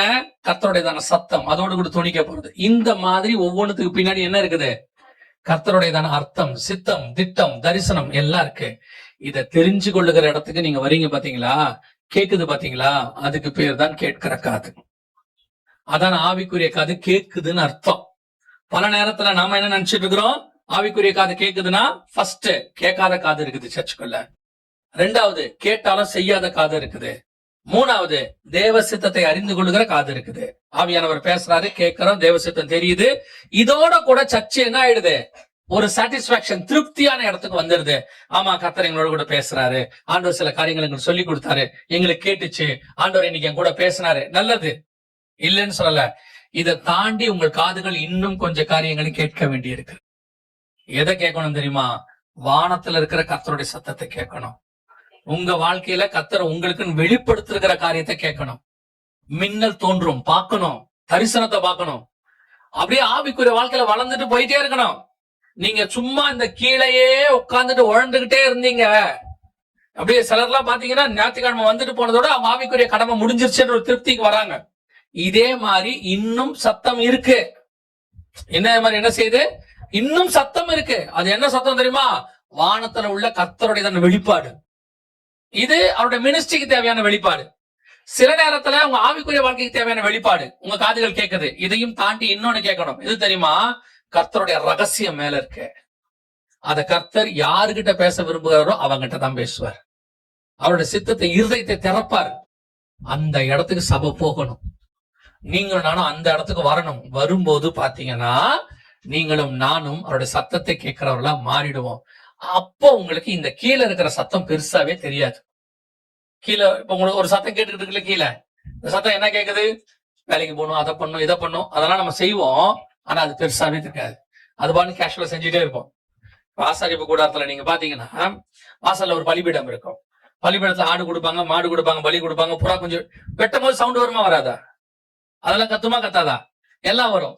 இப்ப அந்த இடத்துல இருந்து ஆசாரியன் கொஞ்சம் உள்ள போயிட்டான், பரிசுத்த ஸ்தலத்துக்குள்ள போயிட்டானா, இப்ப என்ன ஆகும்னா இந்த சவுண்ட் கொஞ்சம் குறையும். இந்த சவுண்ட் என்ன செய்யும்? குறையும். ஏன்னா இப்ப அவன் உள்ளுக்குள்ள எங்க இருக்கிறாரு? பரிசுத்த ஸ்தலத்துக்குள்ள இருக்கிறாரு. இப்போ இன்னும் தாண்டி மகா பரிசுத்த ஸ்தலத்துக்குள்ள போயிட்டாருன்னா இந்த சவுண்ட் என்ன செய்யாது? கேட்காது. அதே மாதிரிதான். ஆனா இப்ப பலி கொடுக்கலன்னு அர்த்தமா? அங்க வேலை நடந்துதான் இருக்குது. அந்த வேலை என்ன செய்யுது? தானா நடக்குது. ஆனா நீங்களும் நானும் அந்த சத்தத்தை அல்ல, மகா பரிசுத்த ஸ்தலத்துக்குள் கர்த்தருடைய சத்தத்தை கேட்க போயிட்டோம். அதனால நான் போயிட்டேன், இங்க வேலை நடக்காதா? நடக்கும். மோசே ஜனங்களோட உட்காந்து சத்தத்தை கேட்டுக்கிட்டே இருக்கிறாரு. காலையில இருந்து சாயங்காலம் வரைக்கும் என்ன பண்றாரு? சால்வ் பண்ணிட்டே இருக்காரு பிரச்சனைய. எத்திரோ வராரு. நான் நினைக்கிறேன் எத்திரோவை கத்தர் தான் அனுப்பி விட்டுருக்காரு. அவன் மாமனாரு அவர் வராரு. என்ன பண்ணிட்டு இருக்கிற? இப்படிலாம் பண்ணா என்ன ஆகும்? நீ போ, முதல்ல ஆளை பிக்ஸ் பண்ணு, நீ ரெடி ஆகு அப்படின்றாரு. இப்ப போய் பாருங்க, இதுக்கு ஆள் பிக்ஸ் பண்ணி விட்டாரு. இவர் 40 நாள் எங்க போயிட்டாரு? மலைக்கு மேல போயிட்டாரு. இவர் மலைக்கு மேல போயிட்டாரு. சரியா? இவர் மலைக்கு மேல போயிட்டாரு. இவர் இப்ப வந்துட்டு மலைக்கு மேல போன பிறகு கீழே வேலை நடந்திருக்குமா நடக்காதா? நடக்குமா நடக்காதா? நடக்கதான் செய்யும். ஏன்னா கீழே வேலையும் கர்த்தர் பார்த்துக் கொள்வார். அப்ப மோசே வந்து ஜனங்களுக்கு போதிக்க வேண்டியது ஒண்ணு இருக்கு, அதுக்கு தேவனுடைய சத்தத்தை கேட்க வேண்டியதுன்னு இருக்கு. அதனால நாம என்ன நினைச்சோம் தெரியுமா? கர்த்தரோட நம்ம ரொம்ப போனோம்னா இங்க யாரு பாக்குறது? செபம் வேத வாசிப்புன்னு இருந்தோம்னா குடும்பத்தை யார் பாக்குறது? நான் சொல்றேன், நீங்க பார்க்க வேண்டிய வேலையை பாருங்க. தேவனுக்கு கொடுக்க வேண்டிய நேரத்தை தேவனுக்கு கொடுங்க. கர்த்தர்கிட்ட கான்சன்ட்ரேட் பண்ணுங்க. எவ்வளவுக்கு எவ்வளவு தேவ சம்பந்தத்தில் காத்துருங்க. இதையெல்லாம் தானா கர்த்தர் நடத்துவார். கர்த்தர் செய்வார், நடக்கும். சில நேரத்துல நம்ம என்ன செய்வோம் தெரியுமா? அங்க போனா என்ன ஆகும், ஏதாகும் அப்படின்னு யோசிச்சுட்டே இருப்போம். அது கர்த்தருடைய சத்தத்தை கேட்க விடாம தடுத்துக்கிட்டே இருக்கும். நீங்க அந்த இடத்துக்கு போயிடுங்க, கர்த்தர் சத்தமும் கேட்கும். இதையும் கர்த்தர் நடத்த வல்லமை உள்ளவராய் இருக்கிறார். பல நேரங்களிலே நாம் தான் கர்த்தருடைய சத்தத்தை கேட்பதற்கு தடையாக இருக்கிறோம். பழிய தூக்கி போட்டுக்கிட்டே இருப்போம். வேலை வேலை வேலைங்க, வீட்டுல வேலை, அந்த வேலை, இதெல்லாம் கேட்க நல்லா இருக்கு. நீங்க முடிவு எடுங்க, உங்களுக்கு எல்லாத்தையும் அமைச்சு கொடுக்க கர்த்தர் போதுமானவரா இருப்பார். சிலர் முடிவெடுக்க மாட்டாங்க, அமைச்சு கொடுக்கட்டும் அதுக்கப்புறம் முடிவெடுக்கிறேன்பாங்க. ஆண்டவர் சொல்வாரு, நீ முதல்ல கானானுக்கு போ, அப்புறம் தான் நான் ஈசாக்க கொடுப்பேன் பாரு. இவன் சொல்லுவான், நீ ஈசாக்க கொடுங்க, அப்புறமா கானானுக்கு போறேன். அப்புறம் அடையாளத்தை வேற கேட்பான், ஆண்டவரே நீர் எனக்கு ஈசாக்கை கொடுப்பீரானால் நான் கானானுக்குள் போவேன். ஆண்டவர் சொல்லுவாரு, ஒரு நாளும் தர மாட்டேன், ஒரு நாளும் வராது, நீ மரியாதையே கானானுக்கு போ. ஆபிரகாம் ஏன் கர்த்தரோட தூக்கி வச்சு கொண்டாடுறாருன்னா ஒரு அடையாளத்தை கேட்க மாட்டாங்க, புறப்பட்டு போயிட்டே இருப்பான். போனா போவா, வானா வந்துடுவான், போயிருவான். அதுதான் அந்த ஆசீர்வாதம். நீங்கள் கர்த்தருடைய சத்தத்தை கேட்கிறவர்களாய் மாறணும்னா ஜஸ்ட் கொஞ்சம் ஆண்டவர் சமூகத்துல போய் உட்காருங்க. அவர் என்ன சொல்றாரு கேளுங்க, இம்பார்ட்டன்ஸ் கொடுங்க. இங்கே எல்லாம் தானாய் நடக்கும். கைவிடுகிற தேவனே அல்ல. அவர் நடத்துவார். அவருக்கு தெரியும். அந்த சராசரத்தை நடத்துறாரு. ஒரு குடும்பத்தை நடத்த மாட்டாரா? 1000 நட்சத்திரம் கரெக்டா சுத்தி வந்துகிட்டு இருக்கு அது ட்ராக்ல. சூரியன் சந்திரன் எல்லாம் சுத்துது, உங்க குடும்பம் சுத்தாது? இவர் என்னமோ அந்த 2 பிள்ளைய வளர்க்கறதா அப்படியே அலெக்சாண்டர் யுத்தத்துக்கு போற மாதிரி அவர்கிட்ட வர 1000 அடையாளம் கிதியோன மாதிரி கேட்கறது. பனி பெய்யணும், பனி பெய்யக்கூடாது, அந்த மாதிரி இந்த பிள்ளைகளை நடத்துவதுக்கு ஆண்டவரை முடிச்சல அடையாளம். ஓப்பா, போய் தேவ சமூகத்துல உட்கார், ஆண்டவர் சத்தத்தை கேட்க ஆரம்பி. இதை ஆண்டவர் உனக்கு நடத்தி கொடுப்பார். நீ இதை பார்த்துக்கிட்டே இருந்து, நீ இதை பத்தி யோசிச்சுக்கிட்டே இருந்தினா இது நடக்கவே நடக்காது உனக்கு கடைசி வரைக்கும். அல்லேலூயா. நாம் 3வது இன்னும் கொஞ்சம் மேல போய் கர்த்தருடைய சத்தத்தை கேட்கிறவர்களாய் மாறணும். ஆமென். நாம் ஜெபிக்க போகிறோம். ஜெபம் பண்ணலாமா? நம்ம எல்லாரும் ஆராய்ந்து பாருங்க, தேவனுடைய சத்தத்தை நீங்க கேட்கிற இடத்துல இருக்கீங்களான்னு பாருங்க. அந்த சத்தத்தை கேட்கிற இடத்துக்கு நம்ம வரணும். கிறிஸ்துவ கிட்ட வந்ததுக்கு காரணமே ஆவிக்குரிய வாழ்க்கைக்காக தாங்க. உலக பிரகாரம் ஆசீர்வாதத்துக்கு நான் கிறிஸ்துவ கிட்ட வர வேண்டிய அவசியம் இல்லை. கிறிஸ்து கிட்ட வராமலேயே உலக பிரகாரமா ஆசீர்வாதமா இருக்கிறவங்க எத்தனையோ பேர் இருக்கிறாங்க. நான் வந்தது எதுக்கு தெரியுமா? நாம எதுக்கு வந்திருக்கிறோம் தெரியுமா? ஆவிக்குரிய ஆசீர்வாதங்களை பெற்றுவதற்கு. அவைகளோடு கூட இவையும் கூட கொடுக்கப்படும். ஆவிக்குரிய ஆசீர்வாதம் என்ன? கீழானவைகள் அல்ல, மேலானவைகளே நாடுங்கள். ஆண்டவரே என் கண்கள் உம்மை பார்க்கணும், ஆண்டவரே என் காதுகள் உம்முடைய சத்தத்தை கேட்கணும், உங்களுடைய இருதயத்தின் நினைவுகளை நான் அறிந்து கொள்ளணும், நீங்களும் நானும் உலாவணும். ஆண்டவரே, இதெல்லாம் கர்த்தரோடு கூட உலாவத்துல கிடைக்கக்கூடியது. அதுதான் ஆவிக்குரிய மேன்மை. அதுக்குதான் நம்ம வந்தோம். சும்மா அங்க வந்துட்டு வீடு கொடுங்க, காரு கொடுங்க, பொண்ணுக்கு கல்யாணம் பண்ணி வைங்க, பையனுக்கு வேலை கொடுங்க, பேரப்பிள்ளை கொடுங்க, இது என்ன தெரியுமா? ஆண்டவர் இதெல்லாம் தராரு. ஆனா நீ பெற்றுக்கொள்ள வேண்டிய மேலான ஆசீர்வாதத்தை பெறாமையா இருக்கீங்க. உங்களை நம்பி பரலோகம் நிறைய விஷயம் வச்சிருக்கு. பரலோகம் உங்களுக்கு சொல்ல வேண்டிய விஷயம், காட்ட வேண்டிய விஷயம், நடத்த வேண்டிய விஷயம் நிறைய இருக்கு. நீ இன்னும் இவைகளுக்கு பின்னாடியே ஓடிக்கிட்டு இருந்தீனா பரலோகம் உங்களை கொண்டு செய்யற காரியத்தை செய்ய முடியாது. பரலோகம் உங்களை வச்சு நிறைய காரியங்கள் ஆண்டவர் பேச விரும்புகிறார். நிறைய பேர் கேட்டுக்கிட்டு இருக்காங்க, இந்த காரியத்துக்கு என்ன விளக்கம், இந்த வசனத்துக்கு என்ன விளக்கம். சில நேரங்களில் தேவ சித்தம் என்ன, இதை செய்யலாமா வேணாமா, இதுக்கெல்லாம் பதில வச்சுக்கிட்டு உங்க ஆண்டவர் உங்க பக்கத்துல தான் உட்கார்ந்திருக்காரு. ஆனா நீங்க தான் அதை கேட்கிற இடத்துல இல்ல. நீங்க தான் இல்ல. நீங்க மோசையை தேடிட்டு இருக்கிறீங்க, மோசையின் ஆசனத்துல உட்கார்ற ஆளை தேடிட்டு இருக்கிறீங்க. மோசையை பேசட்டும்னு சொல்றீங்க, கர்த்தர் பேச வேணாம்னு சொல்றீங்க. தேவ சமூகத்துல ஆண்டவர்கிட்ட சொல்லுங்க, ஆண்டவரே என் காதுகள் உண்மை கேட்கட்டும், என் காதுகள் திறக்கப்படட்டும். ஆண்டவர் பெருமூச்சு விடுறாரு. எப்ப என் சத்தத்தை நீ கேட்ப? யார் யாருக்கோ என் சத்தம் புரியுதே, ஏன் உனக்கு மட்டும் புரிய மாட்டேங்குது? யார் யாரோ என் சத்தத்துக்கு கீழ்படுகிறாங்களே, நீ மட்டும் ஏன் என் சத்தத்துக்கு கீழ்படிய மாட்டேங்கிற? ஏன் துணிகரம்? ஏன் அசட்ட பண்ற? ஏன் கேட்டும் கேட்காதவனை மாறி உட்கார்ந்துட்டு இருக்கிற? ஏன் கேட்டுட்டு பார்க்கலாம் பார்க்கலாம் ஆண்டவர் செய்வார் செய்வார் திருப்பி திருப்பி ஏன் சொல்லிட்டே இருக்க? ஆண்டவர் சொல்றாரு, புறப்பட்டு போனா போ. தேவ சமூகத்துல உங்களை ஒப்பு கொடுங்க. தேவ சமூகத்துல ஒப்பு கொடுங்க ஆண்டவர்கிட்ட. ஆண்டவரே, இதுல இருந்து நான் உட்கார்ந்து சத்தத்தை கேட்பேன். கேட்கறது மட்டுமல்ல, செவி சாய்ப்பேன். அந்த சத்தத்துக்கு நான் கீழ்ப்படிவேன். பரிசுத்தவான் இவ்விதமாய் சொல்றாருல, நான் சொன்னது போல இவ்வுலக சத்தமும் என் மாம்ச சத்தமும் இணைந்து ஒலிக்குது. ஆமா, இந்த பூமியில உள்ள பிரச்சனை, உன்னை சுத்தி இருக்கிற போராட்டம், உன் குடும்பத்துல இருக்கிற பிரச்சனை எல்லாம் ஒரு பக்கம், அதோட உனக்குள்ள இருக்கிற மாம்ச போராட்டம், எண்ணங்கள், பயங்கள், எதிர்கால பயங்கள், இது ஒரு பக்கம். உலக சத்தமும் மாம்ச சத்தமும் இணைந்து ஒலிக்குது. அதுக்கு நடுவுல மெல்லிய சத்தம் ஒண்ணு கேக்குது. நீ பயப்படாதே, பலம் கொண்டு திடமனதாயிரு, நான் உன்னோடு கூடவே இருக்கிறேன். அதுக்கு நடுவுல மெல்லிய சத்தம் ஒண்ணு கேக்குது. நீ எழுந்து நட, நீ போக வேண்டிய பிரயாணம் வெகு தூரம். அதுல ஒரு மெல்லிய சத்தம் கேக்குது, நான் உன்னோடு கூடவே இருக்கிறேன். உலகத்தின் முடிவு பரியந்தம் சகல நாட்களில் நான் உன்னோடு கூடவே இருப்பேன். அதுல ஒரு மெல்லிய சத்தம் கேக்குது, உன்னை என் உள்ளங்கையில நான் வரைந்து வைத்திருக்கிறேன். நீ இந்த சத்தத்துக்கு தான் நீங்க செவிசாய்க்கணும். இந்த சத்தத்தை கேட்கறவங்களா மாறிடணும். ஒப்பு கொடுப்போமா தெய்வ சமூகத்துல? இன்னைக்கு இப்போ கர்த்தர் கூட பேசி இருக்கிறார். இனி அவருடைய சத்தத்துக்கு செவிசாய்க்கிறவனாய் நான் மாற போகிறேன். ஒவ்வொரு நாளும் காலையில தேவ சமூகத்துல உட்காருவேன், அவர் சத்தத்தை நான் கேட்பேன், முயற்சி பண்ணுவேன். என்னோடு கூட பேசுங்க ஆண்டவரேன்னு சொல்லுவேன். ஒரு நாள் நான் அவர் சத்தத்தை கேட்பேன். அப்படி விரும்புறவங்க கரங்களை தேவனுக்கு நேரா உயர்த்தி, ஆண்டவரே உங்க சத்தத்தை என் காதுகள் கேட்கணும். யாருகிட்டையும் எதுக்காகவும் நான் போய் அலையக்கூடாது. உங்க சித்தத்தை அறியறதுக்கு நான் ஆளாள்கிட்ட போகக்கூடாது. உங்களை பத்தி தெரிஞ்சுக்கிறதுக்கு நான் யாரோ மனுஷங்கிட்ட போய் நிக்க கூடாது. நான் உங்ககிட்டயே வந்து நிக்கிறேன். ஆண்டவரே என் கண்களை திறந்தருளும், என் காதுகளை திறந்தருளும். சர்வ வல்லமை உள்ள எங்கள் ஆண்டவரே, அருமையான வேலைக்காய் ஸ்தோத்திரம். மத்தியான வேளையிலே உங்களுடைய கிருபையோட கரத்திலே தாழ்த்துகிறோம். நாங்கள் உங்களுடைய சத்தத்தை கேட்கிறவர்களாய், ஒவ்வொரு நாளும் காத்திருக்கிறவர்களாய், சித்தத்தை அறிகிறவர்களாய் எங்களை மாற்றும் ஆண்டவரே. மகிமையுள்ள கரத்தில் எங்களை தாழ்த்துகிறோம். இந்த வார்த்தை ஒவ்வொருத்தருக்கும் புரியட்டும். நீர் மாத்திரம் மகிமைப்படும். எங்கள் ஆண்டவர் இயேசு கிறிஸ்துவின் நாமத்தில் பிதாவே.